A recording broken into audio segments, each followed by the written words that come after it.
Friends, ഇന്ന് ഞാനിവിടെ വന്നിരിക്കുന്നത് ചുമയും കഫക്കെട്ടും മാറാനായിട്ടുള്ള ചെറിയ ടിപ്പുമായിട്ടാണ്.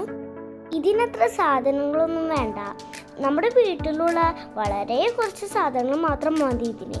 ഇത് ഞങ്ങളിവിടെ പരീക്ഷിച്ച് നോക്കിയിട്ട് നല്ല റിസൾട്ട് കിട്ടിയതുകൊണ്ടാണ് നിങ്ങളുമായിട്ട് ഷെയർ ചെയ്യുന്നത്. ഇതിലേക്ക് ആവശ്യമായ സാധനങ്ങൾ: നല്ല ജീരകം, ചുക്ക്, കുരുമുളക്, കൽക്കണ്ടം, തേൻ എന്നിവയാണ്.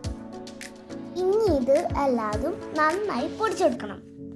നിങ്ങൾക്ക് അടലോടകത്തിൻ്റെ ഇല കിട്ടുകയാണെങ്കിൽ അതും ഇതിൻ്റെ കൂടെ ഒന്ന് ചൂടാക്കി പൊടിച്ചു ചേർത്താൽ നല്ലോണം എഫക്റ്റീവ് ആകും. അതിനുശേഷം പൊടിച്ചിരിക്കുന്ന ആ പൊടി തേനുമായിട്ട് മിക്സ് ചെയ്തെടുക്കാം.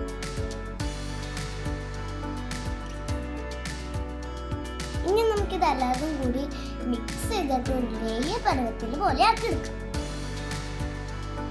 ഇത് നല്ല ചുമയുള്ള ദിവസങ്ങളിൽ ഇടയ്ക്കിടയ്ക്കായിട്ട് കുറേശ്ശെ കഴിക്കാവുന്നതാണ്. അപ്പം നിങ്ങൾ എല്ലാവരും ഇതുണ്ടാക്കിയിട്ട് അഭിപ്രായം പറയണം.